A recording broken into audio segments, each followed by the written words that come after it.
Welcome to part 2 of Medical Marijuana Radio's Best of 2019.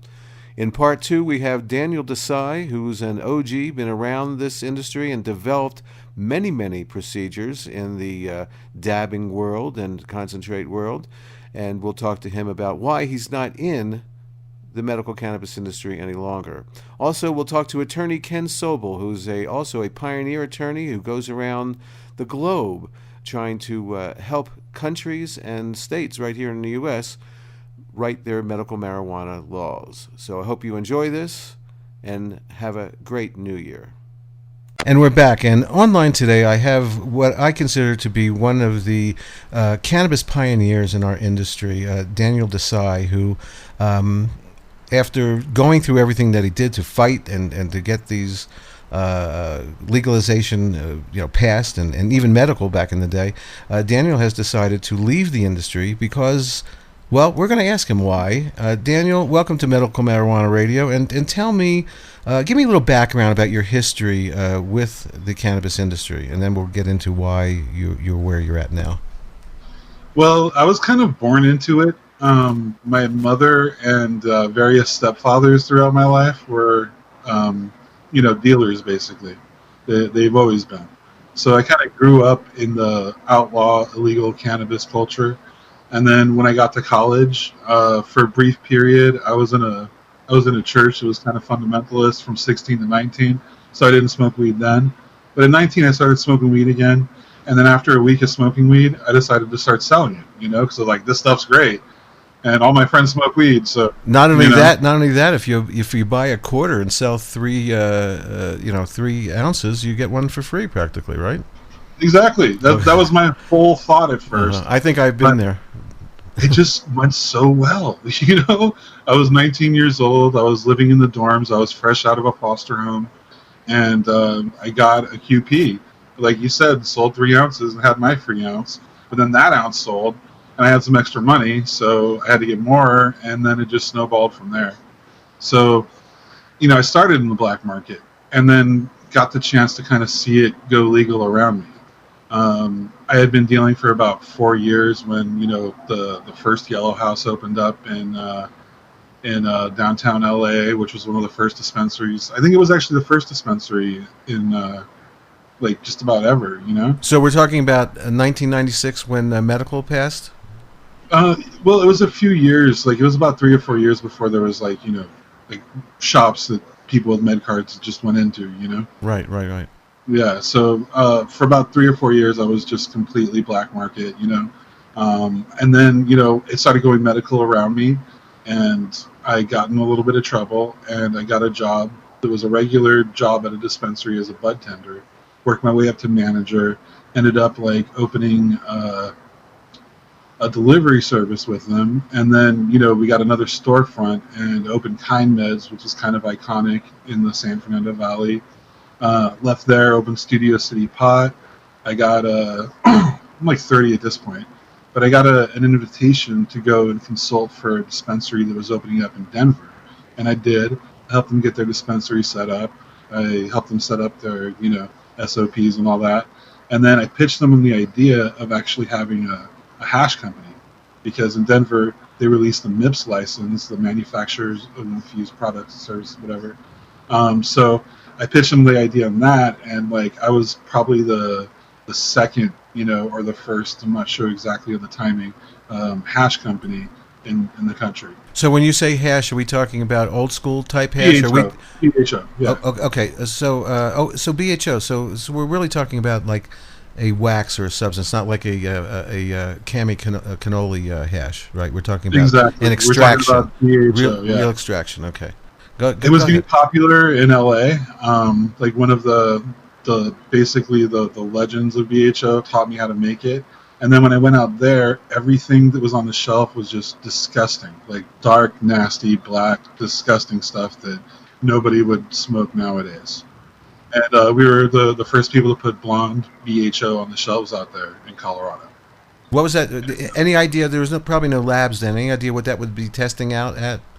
I guess there's no way of knowing at that point in time in the industry. I mean, they've tested stuff with the same methods, and it's high. It's like in the 80s or whatever. If it's BHO, usually 70s or 80s. Yeah. Okay, so we're talking. So you were making BHO products. Now, of course, is that even Exactly. is that some states have made that illegal? I don't even think California is allowed to use BHO, are they? No, the legal labs are absolutely allowed to use BHO, and the clandestine ones still do too. Uh-huh. So, Yeah. all right. So, we're talking about what, 2012 now? We're up to 2012. Oh, well, 2011. Okay. 2010, I moved out to Colorado. In 2011, I got second place at the Cannabis Cup. The year after that, I got first place at the Cannabis Cup. Wow. And that gave me a little bit of notoriety. I coined the term shatter and popularized it, and it got me a little bit of notoriety. Uh-huh. So then, I got to be a judge in High Times, and I just saw a lot of problems with it. So I decided to start my own series of events. Right, And the Secret Sesh, I think maybe it's the called? Secret Cup. The Secret Cup. So Yeah. are we talking about? Did you judge the first High Times Denver Cup in 2012? I happen to have been there for that. No, it was in 2011. Oh, 2011 is when I was there. You're 2011. Yeah, I wasn't a judge. I was a competitor. right. Okay, all right, and they had that separate building outside where people with med cards could go in, and there was dispensaries in there and do all. Yeah, okay. Do you remember at the very end there was the Broadway Wellness booth where they were just like they had like 3 dab tenders just like constantly giving out dabs to everybody? Yes. Yeah, that was my whole brainchild. That was the year we got second place too. All right, so since you brought up dabs, who was the first one to do a dab, and how did that come about? Do you have any idea of the history? I'm not sure. They were making it before, It wasn't like it was this brand new invention or anything, but there was this guy named HMK, Hashmaster Cut, who was like active in all these forums online where a lot of the first dabbers communicated with each other. And he basically came up with a really simple method to make your own BHO. And what he'd do is, you do like the low and slow purge. He'd do like the turkey baster with like, just Vector or Calibri butane. You know what I mean? So Absolutely. like he just put it out there on how people could do it, and they started doing it. So, can I, since you're a pioneer in the dab world, how do you feel? Do you think dabs are more recreational because of the amount of product that is used and the kind of high that it is, or do you feel there's a place in medical cannabis for dabs? I feel like honestly, dabs are more medical than recreational. Well, what about I've seen people, look, obviously recreational dabs when they take a 5-gram thing and do that, but you take these big dabs and you blow out this medicine for people that use it for medicine, and it looks like a big waste of medicine and money. I mean, if you're a grower and an extractor, I mean, you can do all that you want and it doesn't cost you anything. But for the average person that's doing dabs, do you think it's a waste of product? No. I mean, yes, it is a waste of product, but it's their product, and if they want to do some stupid shit like that, go for it, bro. Okay. Like, have fun. Like, you know what I mean? Yes, I do understand that. I know people that have like passed out from that. Like, Oh, it yeah. can seriously like coat your lungs and keep you from breathing for a second. See, that's another thing. I've only probably Just for a second. I've probably done about a half a dozen dabs in my life. I've got some electronic rigs and stuff, but I find that look, when you take a big dab and you get that big hit, it messes you up for 8 hours, man. It's really a long time effect. However, Like with anything, you were starting out. You know what I mean? You don't have that kind of tolerance yet. These guys, they take like a dab every half an hour, just like I'd take a puff every half an hour if I wasn't working. Right. So, for me, I always had such a problem with the back of my throat and just how that feels. I mean, it's like you're really hurting yourself before you feel good when you take a dab, as far as I'm concerned. I mean, I know people are lowering the temperatures now, which I think obviously gives you a better taste and so forth. So how do you feel about that? It's the opposite for people that dab. They say that weed irritates their throats and makes them cough. Because there's all the plant matter and impurities in it that are filtered out when you extract the THC from the weed. Gotcha. Okay, yeah. So what happened what became so negative in this cannabis industry that turned you off? When did it start? I gotta say, I changed. Like, the cannabis industry didn't change. It's pretty much like Okay, let me just tell you like how it went after that.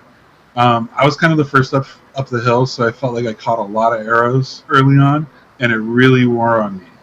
When I had people like just coming out of the woodwork saying like fucking horrible things to me, that it just got old really quick. It really wore on me. It really stressed me out. It made me just want to like retreat after I had just gotten this taste of like like weed fame or whatever. So that kind of bummed me out for a while. The people that I chose to work with, it was just like one person exploiting the head start that I had after another, and just like learning everything that we did for free, basically. Like everyone I worked for, I made them a lot of money, and now they're still doing it. Right. Well, you. When I moved out there, I didn't have my own license, and I was kind of at the whim of whoever would let me work with them. So I worked with Native Roots. I worked with Broadway Wellness. I worked with Incredibles. I worked with the last people were the worst. I'm not going to name their names because I don't want to blow them up. Incredibles seems to be a very well done business at this point. It looks like they have. Oh yeah, the people that are the businessmen behind it are pretty smart. They're the Rick and Bob are very intelligent people.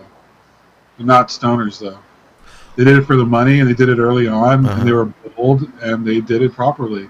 And they got a great talent, Derek Cummings, to like get a patch for them and like set their grow up. I remember all the recipes. Like the one thing they did right was they took good care of Derek Cummings because he's like responsible for everything that they've been able to pull off. If I'm not, was it Derek Cummings that used to do the radio show with Tim Martin, or is that another Derek? No, that's the one I think. Okay. You're thinking of, yeah, I thought he was fantastic back then. He really knew a lot of stuff. Boy, he must be right on the cutting edge. With 10 years. No, with Incredibles, dude. Like Bob and Rick were a good manager, but they've done a lot of like unethical, shady things to get where they are. I don't even want to go into it. Oh yeah, okay. We don't need to do that. But see, now you just brought up. But I would not share a drink or a meal with either one of those guys. They're shitty. Yeah. But they were really smart. Just because they're shitty people, like on an individual basis, doesn't mean they're not really intelligent. Because they're great managers, they're great at the marketing they did, and they picked a serious talent and took care of them. Right. Well, you know what? That's a big problem that I see in the cannabis industry, where the managers and the owners don't treat the people underneath them very well. I mean, if you keep your workers happy, you're gonna have a really good organization. If you treat them like shit and you have tons of turnover and so forth, you're gonna be waffling, for a while. So to have a good team, I don't know. There's so many people that are hungry to get in on it. Like a good team is great for sure, but you'll do. Back then, you could do fine anyway. There were so many people willing to take your place the second you were gone. Right. Okay. So you mentioned that there's unethical stuff that people do. I mean, for me, it was like I managed a dispensary for 2 years from end of 2010 to the beginning of 2013. So when I went into the industry here in New Mexico, I treated it like it was supposed to be treated. First of all, I've been using this plant for 51 years. This summer was my 51st year using this plant. I used to hand out normal flyers on Hollywood Boulevard at the first normal location in Hollywood back in the day. Sunset Boulevard, actually. So I've been around this for a long time. I haven't been an activist for 51 years, but I've been, using the plant. And in 1996, when California, made this a medicine, and people realized that it's not harmful, and they passed it. The people like Perone and Jack Hare and all these people in Northern California that really made this, and when I realized that it really is a medicine, this is my motivation to give back and to try to be a watchdog in this industry and call out the bullshit and so forth. So obviously, corporate greed, people doing the wrong things, probably selling moldy stuff and so forth, is a problem. Well, the thing is, okay, there's a difference between ethical and legal. They're not the same thing whatsoever. Mm-hmm. You can be a really ethical criminal that does what you say, stands by your word, is an honorable person, whatever. And you can be legal and within your legal rights to completely do somebody dirty. Just because you cover your ass, you're able to get away with it. So that's what the industry's like now. I mean, they're staying within like, whatever interpretation of the law they can get away with, and yeah, a lot of people get it kind of wrong. So obviously, big money and corporations have come in. Yeah. I mean, what's happening? Canada is like years ahead of us with everything right now, as far as the legalization in the industry and corporations and all that stuff. So how long did it take from 2011 to see what was going on and decide, you know what, even though I could probably make millions of dollars in the next 10 years, what with your expertise, consulting, whatever it is, what happened to turn you around to where there was, I don't know, was there some kind of pressure on you? Was there anxiety? What was? Well, it comes down to this, that out of every employee I've ever had, there's like two of them that I still like respect and I love, and that's it. Colby and Sarah, like, fuck all the rest of them. I mean, I had stuff happen where, like I had, this patient basically begged me for a job, and I was really moved by his story because he moved out to Colorado with his wife and kids, so I gave him a job. He ended up stealing from the clients while he was working there. Yeah, dude, and like he did this like huge illegal deal on camera when I was at Incredibles, kind of like soured my relationship with them. And it was just like, wow, dude, really? Okay. And then everyone I worked with, like the worked for or with, however you want to look at it, especially the last place, like really did us bad. I mean, they like switched my trim around, yeah, they would like, we got this really good trim in from some people and we ran it and it came out crappy. And then the next day, like I said, come on down, we'll show you what we do, bring a sample, and we ran through the whole process with them, stuff they just brought down, and it came out amazing. We did nothing different, Right. So I mean, was there a straw that broke the camel's back? I mean, look, big money came in. That made me leave Denver, basically. Okay, all right. So, but and then I tried to get something going in Oregon. I got screwed up there, and then I was just like, I'm going to go back to LA. I'm going to go back home. Uh-huh. And then I started making a ton of money, like just amazing amounts of money, In cannabis still. I couldn't believe it. Yeah, in Okay. cannabis still. At first, and then, suffered a couple setbacks, a couple more disappointments with people, and I got really, really, really depressed. So, like, it's a really bad combination to, like, be depressed and, like, be making a lot of money, because you just indulge yourselves in horrible ways. And I got to be over 500 pounds. Oh, wow. And Yeah. I couldn't go up that and down my own stairs, I couldn't, like, my feet, and, like, my feet were swollen, and I was just, like, really sick. Like, I was probably on my way out, but then I had I got sick because I had sleep apnea that was so bad for 6 months that it's a miracle I didn't have a heart attack. Do you still have sleep apnea? Does that ever go away? It's all gone. Okay, fantastic. I have a little bit of sleep apnea myself, and I sleep like a baby. But anyway, I had a coughing fit, and I felt this like burning in my belly button, and it was suddenly like almost an outie. I got a hernia. Yes. Okay. And then I went to the doctor, and I was going to get a good deal on the operation and everything. The day before the operation, the anesthesiologist said he wasn't going to do it because it was safer for me to live with an umbilical hernia than it was for me to go under anesthesia.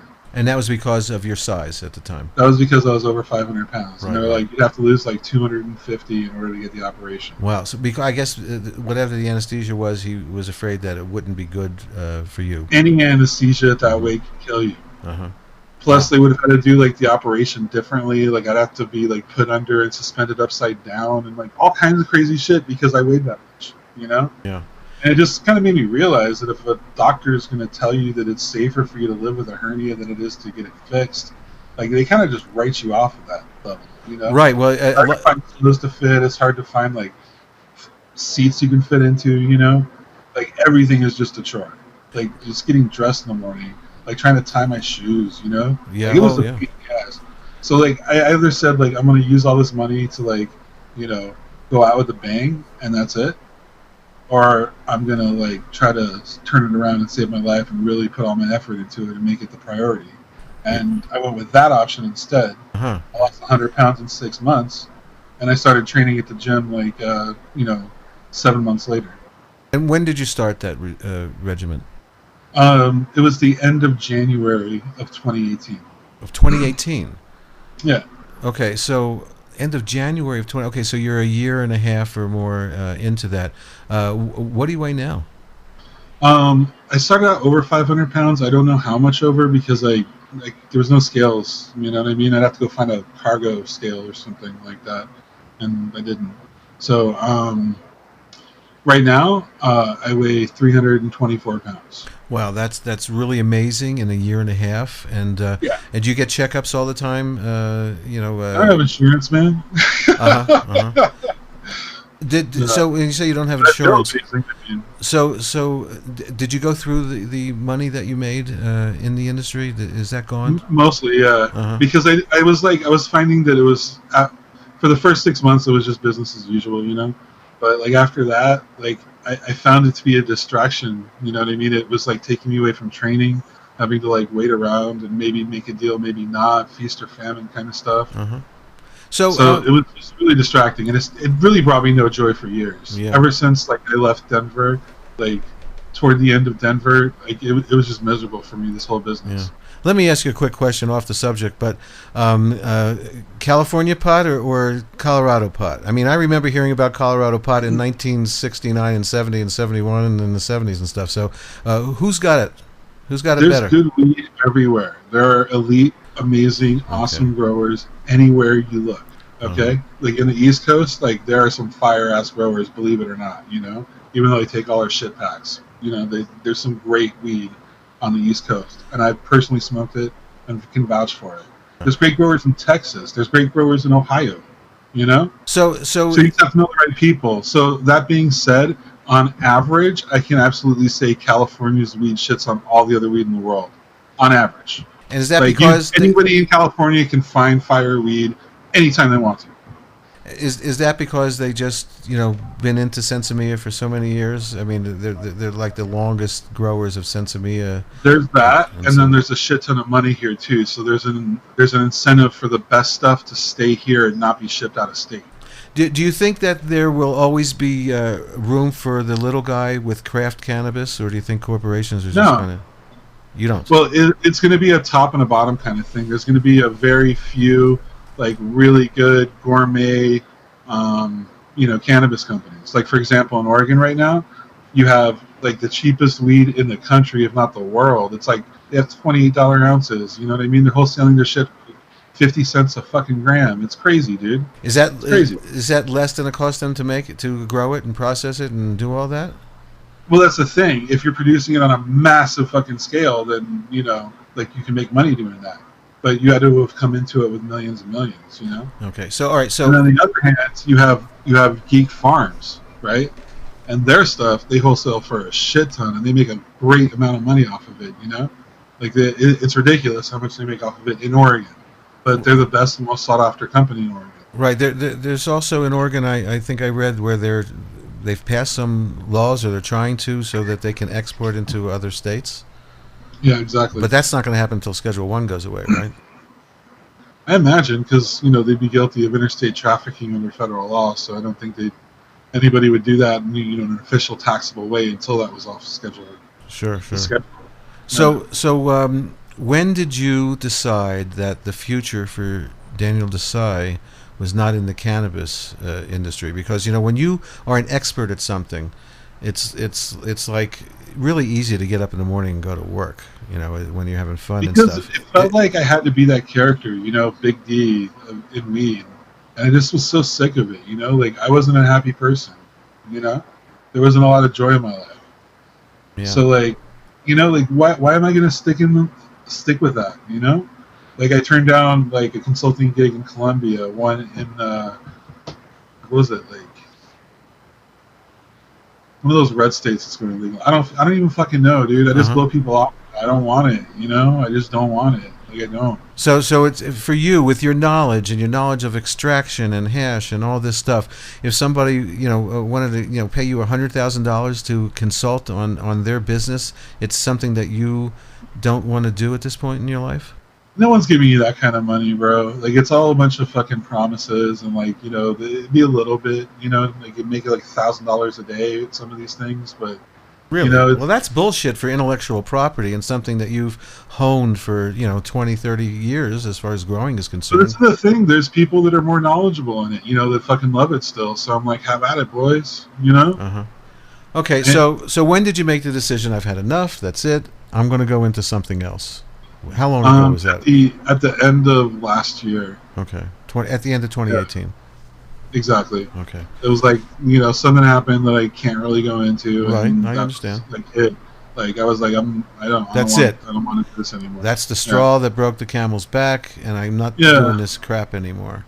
And then, you know, I talked to a friend of mine I've known for 20 years, and I started like working for his company, like as, you know, just a night dispatcher at first, and then I started dispatching during the day, and then the office manager at the time left, so then I started managing the office, and they paid for me to learn how to like use this program called Xactimate that, you know, basically, you know, every single insurance company uses it, and if there's like fire, flood, or whatever kind of damage, like you have to write up a report on this if you want anyone to get paid, you know.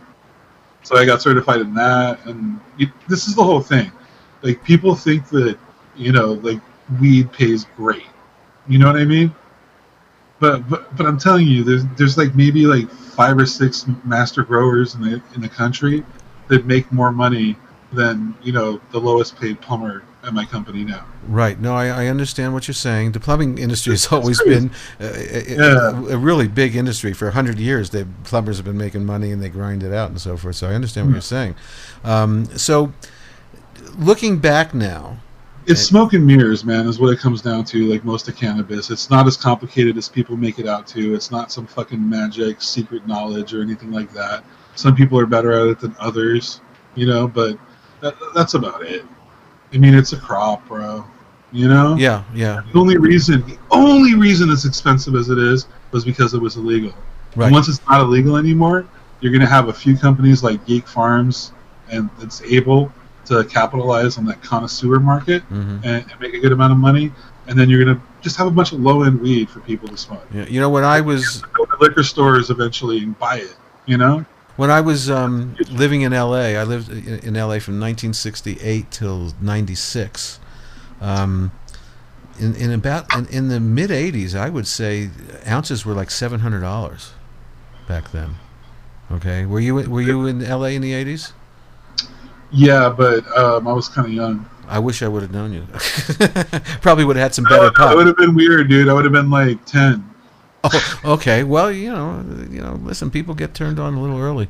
You know, I remember L.A. from, you know, the first, of course, again, I told you offline that this is my 51st year smoking cannabis. I landed in L.A. in the summer of 1968, and it wasn't too many weeks later before I had my first joint. I just graduated high school, and back then, I swear, I'm sure I've heard this story before from people that, you know, it took me maybe 10 times smoking pot before I ever felt anything. Huh. You know, and that's probably due, I don't know if it's due to our endocannabinoid system never being activated back then, or if it was just the shitty crap that we were getting.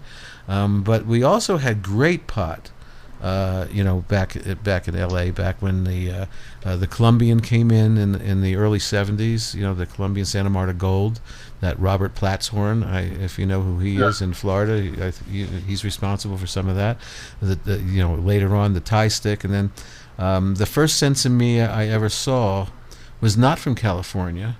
It was early 70s, I'm going to say 72, 73, and it came from Hawaii, actually. And it was really, it came in, do you remember those big potato chip metal cans, you know, that you buy potato chips in? Well, these were like these silver cans that came over from Hawaii, and they were just loaded with the most beautiful indica-looking buds, as far as I could tell. But that was the first Sensimilla that I had, and then of course Northern California got into it, and going back to extractions you were mentioning before, I can remember in 1969 or 70 having a little vial of hash oil, is what we used to call it, and it was very reddish amber. I have no idea what process they used back in 1970. I think it was alcohol. Oh, you think it was an alcohol extraction? Yeah.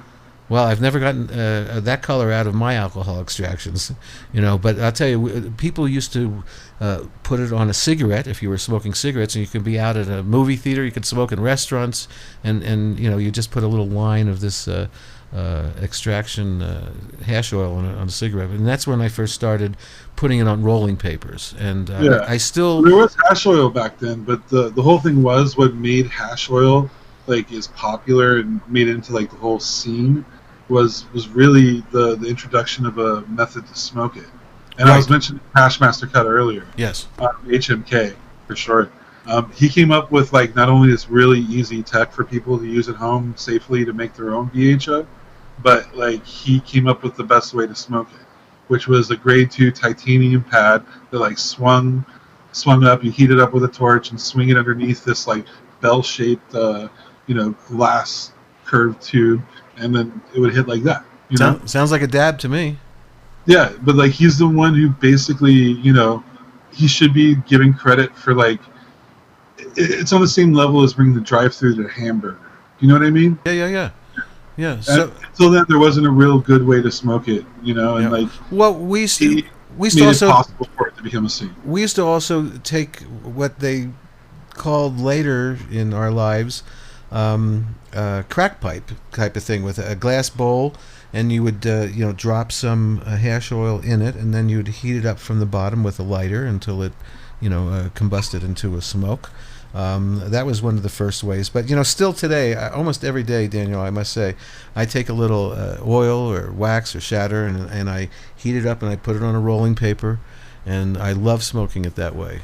It's just something I've been doing for 40-something years. So yeah. So but that's why dabbing came about, was because of Hash Master Cut, for sure. Cool. So who else can we give credit to? I know that it was only a few years ago where I can't think of the guy's name. It might be Adam something. I can't remember. Who was the first one to press rosin and do this whole rosin pressing thing? Any ideas about who's the guy's name is responsible for that? Because it's a big thing now. Yeah, this is about the time I started, kind of falling off the whole thing. I do not remember his name. Okay, maybe he's. But the whole thing was there was rosin before. He's the one who came up with got the idea for the hair straightener and figured out that it worked. Yeah, I've actually tried that myself. I like using the hair straightener actually to take keef and finger hash and pressing it and heating it up and getting it into a nice consistency. Nice. So, all right, with all your experience, I mean, obviously you still have a love for the plant. Of course. Right? So, always. Do you feel that getting your health together and losing weight, that cannabis was a help to you? Because there are articles out there that say that... Oh, for sure. And Arnold Schwarzenegger smoked weed like a lot of bodybuilders do, because the simple fact of the matter is you have to fight cortisol, because that interferes with everything else you're trying to do in the gym, like the stress hormone, what you get when you're stressed out. So it relieves your stress and helps you sleep better. Sleeping is when you build or recover. I used to live on 19th Street, right above Wilshire Boulevard, in the 70s, and Arnold lived across the street before he was kind of famous, and he used to work out on the front yard, and I was across the street smoking in my place, but I didn't know that he was smoking back then. So with everything that you've been through and everything that you've learned, and again, I consider you one of the, and you know that you're an expert in this field.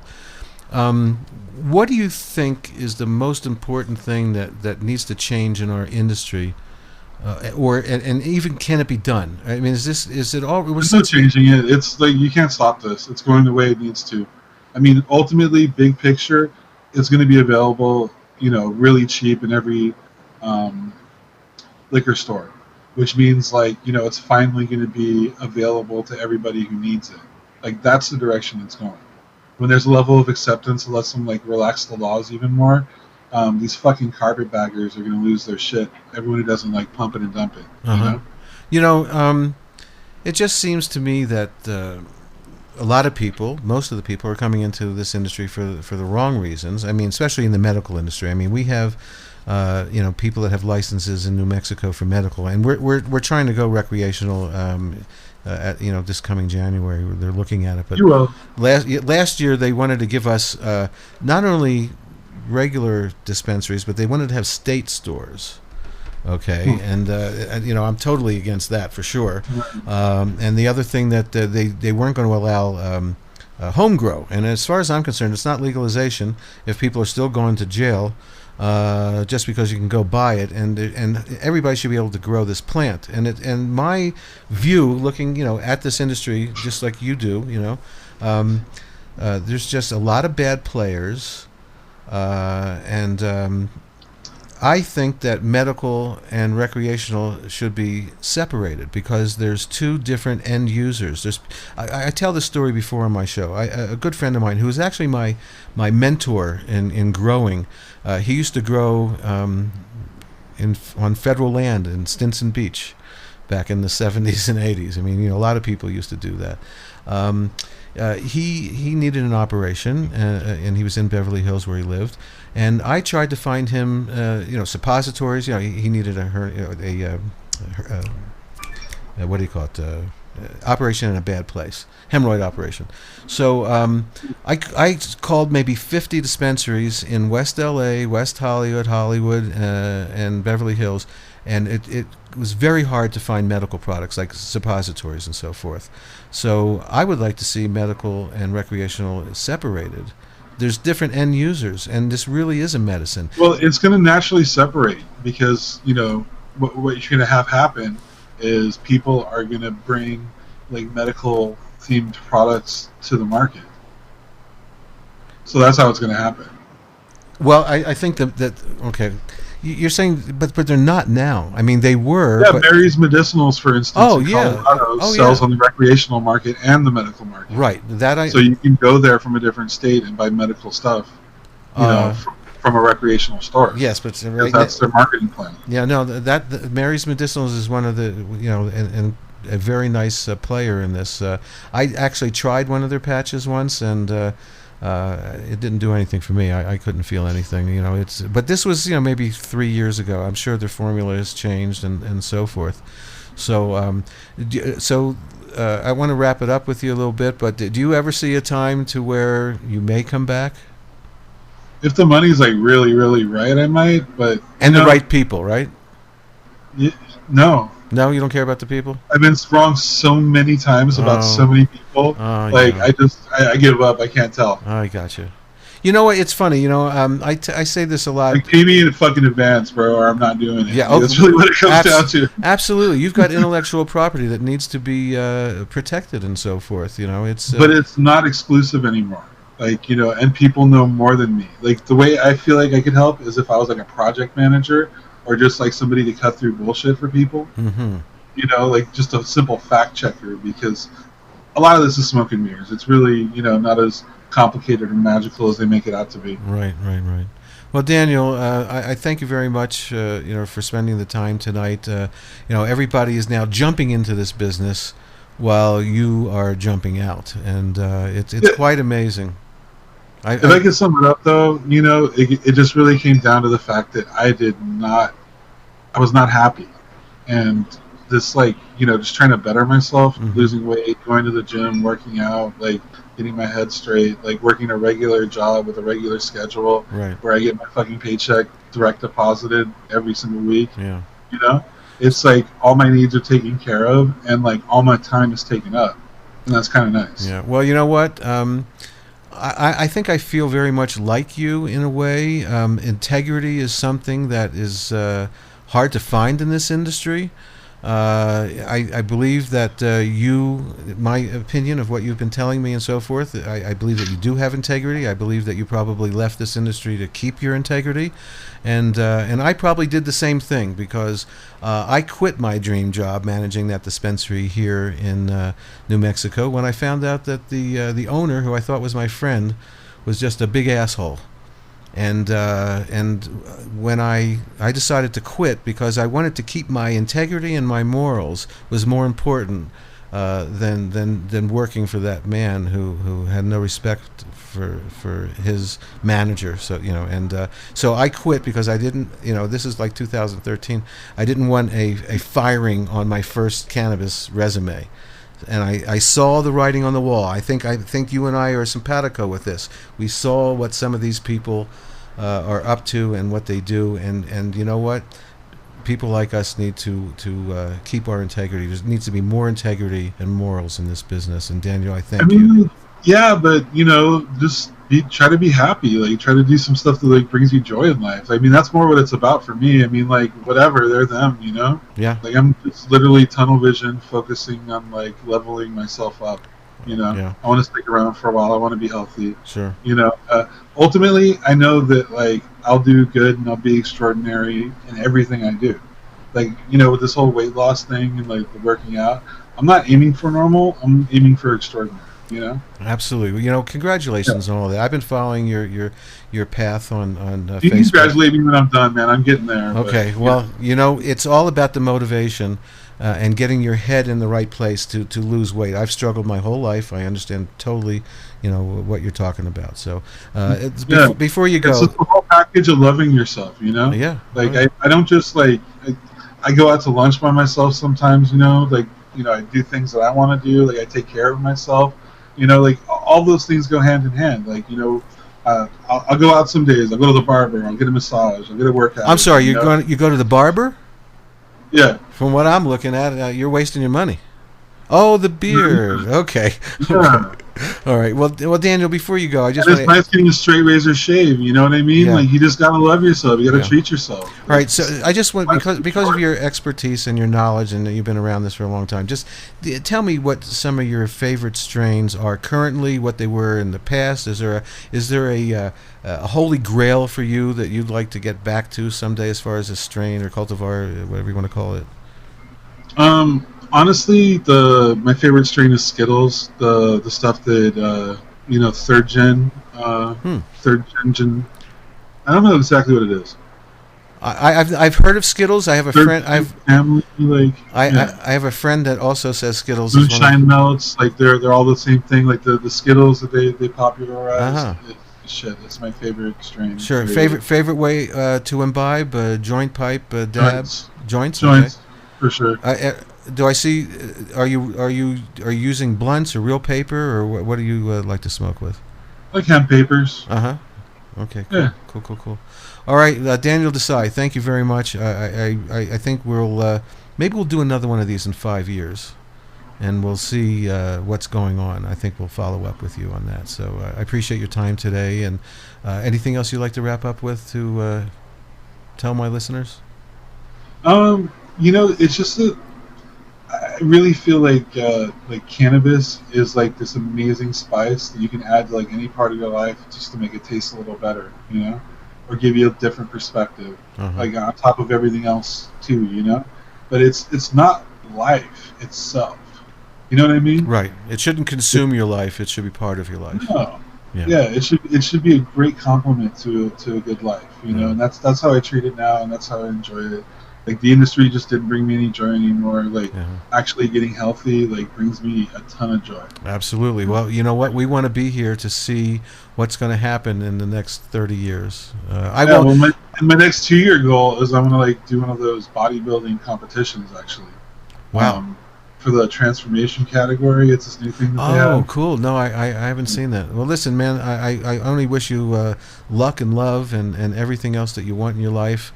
And I thank you for being on Medical Marijuana Radio today. Daniel Desai, thank you so much. Thanks for having me, sir. Take care. And we'll be right back after this. And we're back, and online today from San Diego, California, I have Ken Sobel. Ken is a cannabis attorney, an advocate, and entrepreneur, I think is the best way to say it as well. He can also help people who want to get into the cannabis industry work around the licensing and figure out how to do that. So welcome to Medical Marijuana Radio, Ken. It's been a long time since we spoke. Thanks, Larry. Appreciate the warm introduction. It's good to hear your voice again. My pleasure. And so, and of course, you guys, you and Heather, Nurse Heather, also had a podcast. I don't know if you're still doing it. Are you still doing your podcast? We haven't done it in quite a while, and we were doing it at a time, I think you remember, that I actually was writing the bill for the U.S. Virgin Islands for their Medical Cannabis Patient Care Act. Oh, cool. As a matter of fact, the U.S. Virgin Islands passed the bill almost exactly as I wrote it about a week ago. Well, congratulations. So what does that mean to the U.S. Virgin Islands? What are they going to do there? It's pretty much a broad-based medicinal program that I created for them. They were not open to having an adult program, and it's taken almost 2.5 years to get this passed, but it will now provide for all the patients who live in the U.S. Virgin Islands. And I also created reciprocity for visitors from the U.S. Virgin Islands. Excellent. Who are from states, so they'll be able to pick up a 3-day pass, for example, to be able to purchase it while they're visiting there and touring there. And so it hopefully it gets it kind of close to an adult program. Right, but if you're a medical patient and have a medical card, then you can get that 3-day pass. Right, and it even got written in such a way where you could say if I'm from a state that allows that, I could still potentially qualify in the Virgin Islands. So there's some nuances there, but yeah, basically we'll provide this medicine to our people in U.S. Virgin Islands who suffered tremendously from the hurricanes a year ago and still haven't recovered. So this would be a great industry to help them get back on their feet and so forth. Do they have a history? What's the history of cannabis from the U.S. Virgin Islands? Cannabis is widely grown and used, and up until a couple of years ago was highly criminalized and illegal. And then a few years ago, they did a decriminalization bill that reduced it to a small fine for small amounts of possession. And now, of course, with the medical program in place, as long as you have a medical card, then you're protected just like you are in all the states in the United States that have the same medical cannabis programs. Excellent. Are there landrace strains that they've had a long time, or has everything been sort of bastardized like everywhere else in the world?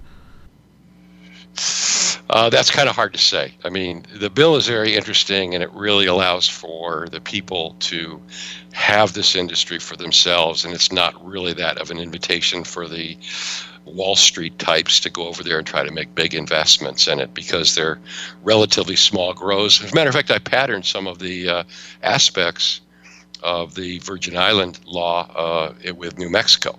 Oh, cool. And so we got individual patient grows of 12 plant count. Couldn't get them to go 16, but they did go 12. So how long will it take for them to put this into place? Well, the way I wrote the law, they have to pass the rules within 120 days. Excellent. I always put those into the things when I write them. That reduces the discretion that state administrators who may oppose cannabis can just drag their heels.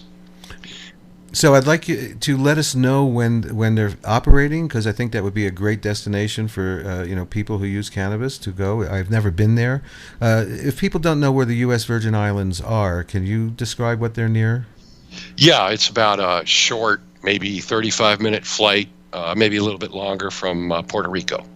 Oh, okay, cool. And so you would get to Puerto Rico from however, and then depending upon where you live, and then take that flight. Wow, that sounds really fantastic. And yeah, of course, it's a beautiful place. Puerto Rico also has a medical, I believe, I'm not sure if it's up and running, but I think they passed it, right? Yes, they do. It is up and running, and cool. Nurse Heather from the great state of New Mexico really helped set up their program. And spent excellent. a lot of time educating over there. Wow, I need to. I have a friend that used to be a patient here in Albuquerque, who is from Puerto Rico, and he went to school to learn how to farm and do all that stuff and grow vegetables and things. And now he's back there and he has a farm, and he's an excellent cannabis grower too. So maybe he can get into that. If you're into licensing people in Puerto Rico, I'll get you set up with him. But let's talk about the elephant in the room, and we'll get back to. Let us know when the U.S. Virgin Islands gets going. We'll have you back, and we'll get people to go down there and have a nice vacation. But what the big story is Mitch McConnell's 2018 Farm Bill that got passed. And let me ask you this, because I know that you're involved.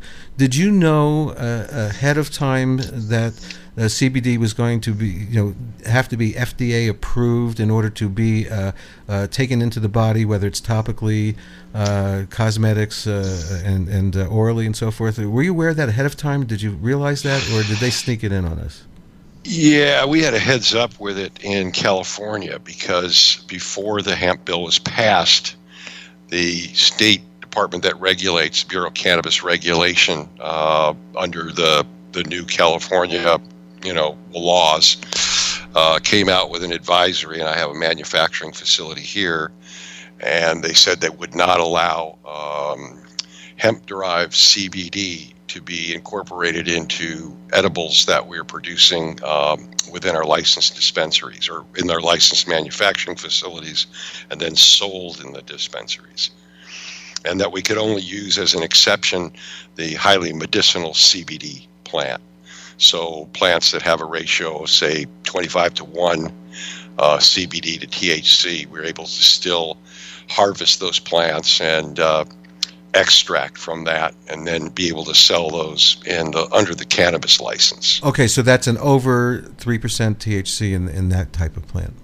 Exactly. All right, so that's sort of coming under the medical program, or I guess in California, I'm sure you could have high CBD strains in rec as well. It doesn't really matter. Yeah, we have a merged program here. It's now through what we call Senate Bill 94. They merged Prop 64, which made adult legal, and then they incorporated within that the state legislature passed medical cannabis program. So as far as the supply chain is concerned, it's all the same. Except for one thing. Let me tell you an experience I had 2 weeks ago. Okay, I have a very close friend who lives in Los Angeles in Beverly Hills area, and they needed to have an operation in a place to where you really don't want to have an operation. And I was looking for some suppositories, and I must have called 50, 60 places in West Hollywood, Beverly Hills, into Hollywood. Very hard to find medicinal products, and this is a cause of merging and not taking medical programs seriously. If it wasn't for medical and that we proved all these years that this was a medicine, we wouldn't have the recreational that we have now. So my thing here in New Mexico, I've been talking about on my show for the last year, is to separate medical and rec, because they're two different patients. Yeah. They're two, not patients. They're two. One's a patient and one's not a patient. There's two different needs. Even though people, fight about the saying that all use is medical. When you've got stage 4 cancer, that's medical, and go to a recreational place to try to get some help, I don't think is a good idea. So how do you feel about all that? I'm one of those that says all cannabis is medical cannabis, and everyone who uses cannabis uses it for a medical reason, whether they know it or not. And I frequently explain to people that the difference between adult and medicinal is that, it's like if you go into a pharmacy with a prescription and you go back to the prescription pharmacy counter and they fill it, versus if you're purchasing aspirin, you go to the aisle that has aspirin on it, take it off the shelf and purchase it that way, that being more like an adult. It's inevitable, and so the onus is on the people who really care about the plant and care about it as a medicinal use. It's how we create and organize and market what we have. I'm very excited that soon we may be able to create just such a thing here in San Diego. Purchased a couple of buildings, one that would contain the public dispensary, and then a building across the street that will be a cannabis therapeutic clinic with doctors and cannabis nurses and naturopaths. I'm all for that, my friend, because again, it was very hard. And when I found some suppositories for my friend, it was like one pack, and it's just. Yeah. What do you think should be done? Let's talk about California. What you sound like you have planned sounds excellent, but how many people do you think want to do that? I'm for preserving the medical industry. If I had a friend in California that needed 60 grams of oil in 90 days and needed it dosed out for him, I would have no idea where to go to get that in California. So do you think some people will stay medical? Well, there's a lot of posers in the industry, and, their model is, let's get an adult product, let's get high THC content out there, let's get people as stoned as we can get them. And there's nothing wrong with that, don't get me wrong, but I agree. When you consider the fact that you have a human endocannabinoid system and there's 330 million Americans that need cannabinoids, then the question is, how are you going to present it and market it? My choice is to prefer to market it as a highly medicinal product. And I've kind of used this before in a dispensary that I had. And we attracted patients from 100 miles away. We had tremendous business activity because the recreational user, so to speak, views a medicinal type cannabis place that has an adult license as something higher and out of the ordinary and better. So it's value added. I totally agree. What about the tax situation for medical patients? I mean, it's a medicine. It's a real medicine, just like our heart medications are and our blood pressure medications. But we don't pay tax at CVS, but we're paying taxes. And I think they're going to try to get rid of that here in New Mexico, and I'm hoping that they will. But I know you view something as an opportunity or an obstacle, and I try to view it as an opportunity, and that is to say, we got a 15% excise tax, and then my local jurisdiction wants another 5%, and the cost of dealing with administrative burden is much, much, much higher. But having said that, I can provide the same kind of treatment from Epidiolex, which will cost apparently about $35,000 a year, right? And provide the same thing, possibly even better than that product, for well less than $1,500 a year. No doubt, I totally. So that's even with the 15% excise tax and the 5%. And by the way, the state of New Jersey ruled in a case involving a medical patient that a qualified medical patient was entitled to be reimbursed by her health insurance carrier for the cost of her medicine. Absolutely. And I've already got health savings accounts to pay for some of our CBD products. So, what do you mean by that? I lost you there. Well, they set up a law that allows people to set aside money of their own and to put it in a health savings account. But it has restrictions and conditions on it.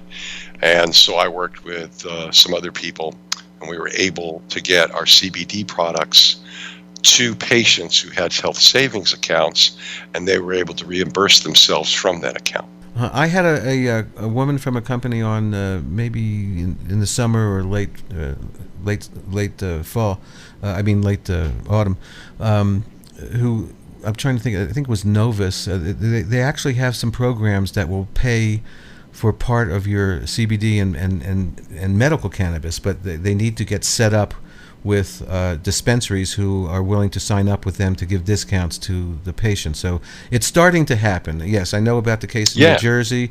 There might be another case somewhere else where I think a workman, maybe here in New Mexico, Workman's Comp had to pay for some medical cannabis, I believe.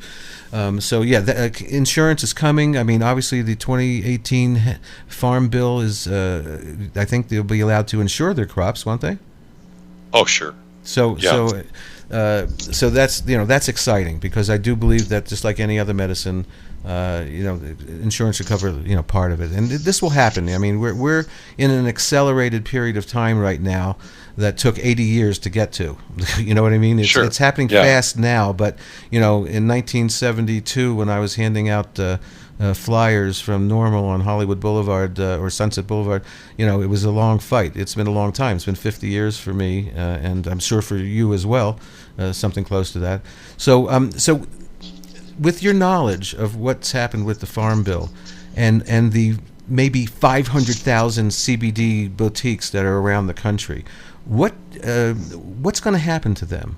I already know that Chris Martin from Hempful Farms in Arizona, he got a letter for his pet products and from the U.S. Postal Service, and then I think yesterday one of the dispensaries in Tucson or Yuma somewhere had some FDA agents come in and grab some product and candy bars. So what do you think is going to happen in the next few months? Yeah, no, and those are those outlets. Of course, we have CBD products in almost every smoke shop in San Diego, and the same thing's true in Texas, and the same thing's true in Florida, and it's far too. The toothpaste is so far out of the tube, they'll never get it back in. So you'll have these isolated enforcement cases. It sucks for the person who gets enforced upon, but hardly anybody, if anybody, is going to change their behavior. And there's a lot of gray area that's involved that goes back to the 2001 and 2002 hemp case and hemp case 1 and hemp case 2. So again, I always describe it as the whole process of coming out of prohibition leaves this patchwork of laws that leave enough questions unanswered where there's all of this gray area. So what I foresee happening, like, for example, in California, where you had that ruling by the Bureau of Cannabis Regulation as prohibiting CBD, that's a quick fix by the state legislature that can simply write a very short bill to say that it is okay. And I suspect our industry here will get that done. But currently in California, are CBD products allowed in dispensaries or not allowed in dispensaries? Well, hemp-derived CBD products are not allowed. It's so backwards. It's unbelievable. It's not allowed. Yeah, because I get it. You know, was it? You say you throw your hands up? Let me just ask you this: was it allowed before the hemp bill was signed? It was done. It was just done. Okay, so okay. Actually, the California ruling came out before the hemp bill was signed. Right. So we have restrictions California here as well. Interpreting its own. Yeah, California's interpreting their own laws. California's definitely interpreting their own laws and writing their own laws. Here in New Mexico, maybe a few months ago, half a year ago or something, the DOH said that dispensaries could not sell CBD products. They'd have to be under so it's opposite of California. It would have to be under a separate address and separate business, as far as I'm concerned. But all the dispensaries have little annexes now for CBD. Now, of course, this is going to have to change, or something's going to have to change, because of they're selling products that are edible. I guess the reason New Mexico went that direction was if it's not sourced in the state, then it's illegal. So now that the hemp, we have a hemp bill and program here in New Mexico now. Correct. It's just getting started. So now that that's going to get into place, and I think you can actually, people are sending in licenses now. I think they're accepting licenses, applications and so forth. So it's a pretty easy process. Yeah, I think it's only is it only $1,000 or maybe even less? Yeah, $900 for, and it doesn't seem to restrict the size of the grow. It seems to be very basic. So. I can't ask you to give anybody advice. That would be wrong. But so basically, from my view, it looks to me like these CBD boutiques and products, it's just going to be business as usual. They were operating in the gray, and they're still operating in the gray until the FDA, I guess, comes to some kind of look, Gottlieb said the other day, he said a bunch of things, but he said they're going to enforce where they can, and he also said they're going to try to, work things out. But the problem is the GW pharmaceutical bill, because that was approved as a drug, CBD, that screwed up everything. And GW Pharmaceutical is also going to all of the smaller states and asking the state legislatures to pass the same kind of specific prohibition against allowing any CBD product to be used other than Epidiolex. Right, and I think they passed something here. They won't do that in California.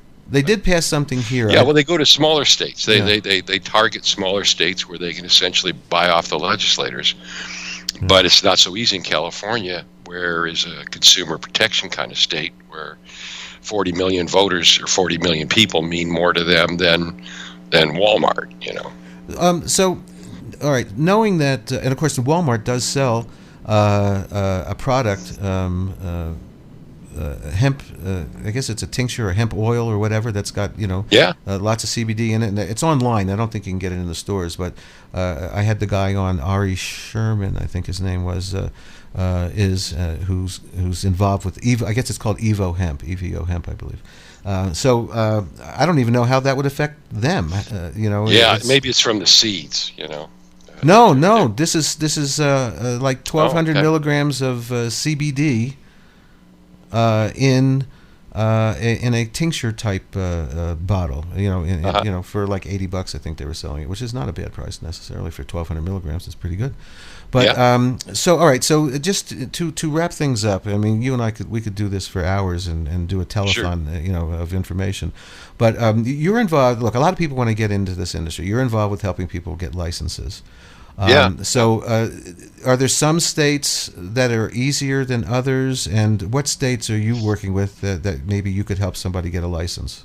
of some kind. Yeah, no, I've kind of vetted Missouri a bit, and I vetted Oklahoma when it was coming online, and Florida, and different different jurisdictions, and they present their own significant set of issues. Either it's because Missouri or some of these states are now requiring you have more than 50% ownership by local residents. So if you're in New Mexico and you wanted to get something going in Oklahoma or in Missouri, you likely have to partner with somebody on the record, at least, who's a resident there.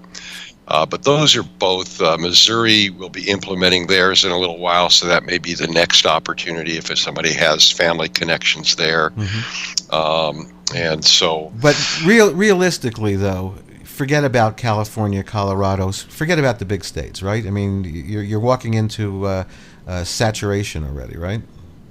Yeah, you are in Oregon, particularly in Washington, but those opportunities are probably more in the financial reach of folks. Otherwise, really to get anything started in any type of populated area in California, you're probably looking at something north of $500,000 to $1 million just to really get applications in, secure property, and do some of those things. So it's not easy unless you're collected and aggregated some wealth to do it. It's just kind of the way it goes. They're very competitive processes now. So, you're competing now against firms that have grown large. Every other day you're reading an article in the paper about these millions of dollars, billions of dollars even, that big companies are now investing.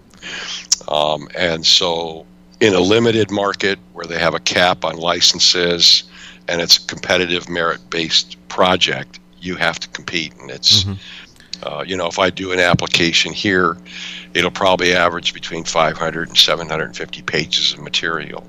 Right. Well, at least you have some stuff to work from. You're not new at this. You've been doing it for a while. So that's going to make things easier for an investor, for sure. Is there a section of the industry that you feel is being underserved right now, to where someone wants to get into cannabis could get into that maybe not a lot of people are in there yet? Yeah, there's a lot of different, like a lot of dispensaries that have the right to do delivery don't want to do it themselves. So there's a lot of ability for a contractor who can specialize or express an expertise, if you will, in the area of delivering. Those folks, they don't have to have the license. They can get a contract with a dispensary, for example, or, doing other things too in the industry if they want to, like, set up a crew to go around and help people do their, final trim if they're creating flower products. They're using mainly commercial machines to do most of the major initial trim, and then but there's all kinds of little type spaces in there.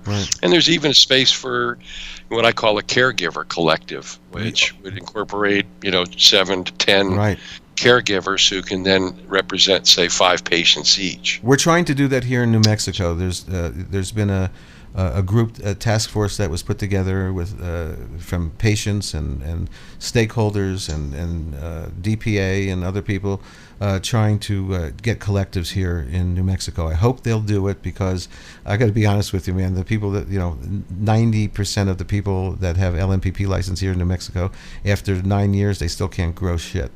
Okay. Oh, no, they can grow shit. Yeah. They can't grow good shit. There's a difference between, that's good shit and growing shit. Yeah. So, I think there's always going to be, in every state, if it's allowed, maybe micro licenses to where you can, be a craft kind of grower and maybe a craft dispensary or whatever. I'm hoping that will come in the future. So, how can people get a hold of you if they are interested in getting into the industry and want some licensing help? Yeah, they can. My phone number is 619-208-2439, 619-208-2439, or email kennysocal711@gmail.com. Mostly what I'm doing now are projects that I have a stake or an interest in, so I'd be looking for partners out there who have an interest in being in the industry and have some access to capital. And then there's lots of ways to go from there. And we just gotten a beautiful manufacturing and distribution facility set up in a 17,000 square foot biotech area in northern San Diego County, and a lot of exciting and good things are happening. So, it really requires, and my usual test is asking them, what's your motivation behind getting in the industry? If the answer is, I want to get rich, then I say there's probably somebody better able to serve you. But if their heart's in it, and it's something they want to do to help themselves or their fellow man, then I'm game. Ken Sobel, I thank you for that attitude. It's something that is needed. There's too much greed in this industry, whether it's medical or adult use, recreational greed. It's happening. People don't care, and I thank you for your attitude. It's well appreciated, my friend. Well, that's why I ripped the ag bill, because I'm glad that we have the hemp bill. I mean, I'm celebrating it just like anyone else does, maybe even more. But the fact that it was contained within an $867 billion giveaway, to big agribusiness and billionaires at the expense of a lot of poor folks in this country who rely on food stamps, and now will have to have a means test or a work obligation just to get their food. Yeah.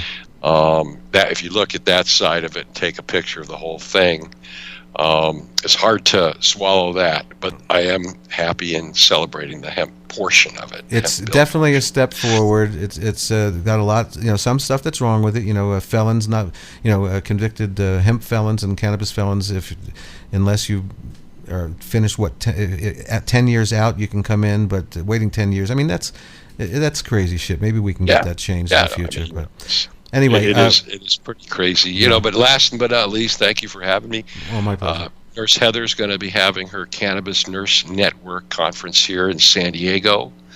It'll be beautiful, warm weather. What's February 28th to March 2nd? February 28th to March. Cannabis Nurse. February 28th to March 2nd. Is that in San Diego? It's going to be here in San Diego. It's going to be at a beautiful location with views of the bay, and it'll be for nurses who attend. They'll be able to get CEU credits. Excellent. But anyone can attend, and they'll learn a lot about all of the medical issues and the medical frontier for cannabis. How do people buy tickets to that event? Go online, Cannabis Nurse Network. Just Google Cannabis Nurse Network. Okay. Is it It'll take you right to their page. Is it cannabisnursenetwork.com or something else? I think it's cannabisnursenetwork.com. Good question, but I just Google Cannabis Nurse Network even when I want to go track her down. Okay. Stick your head in the other room. She's doing great, by the way. Good. That's Mexico fantastic. Should be proud of Nurse Heather. We are. We always have been, and I'm hoping that when you guys get to town that we can spend some more time together. Appreciate it. It'll always be a pleasure, Larry, and look forward to seeing you here in San Diego sometime soon. I got to get to California. I wouldn't mind moving back, sir. Actually. Okay, Ken Sobel, thank you very much. We'll be right back after this. All righty. Thank you, everybody. That concludes the Medical Marijuana Radio Best of 2019. Be well, everybody. Peace and love, and I hope that 2020 brings you health and happiness.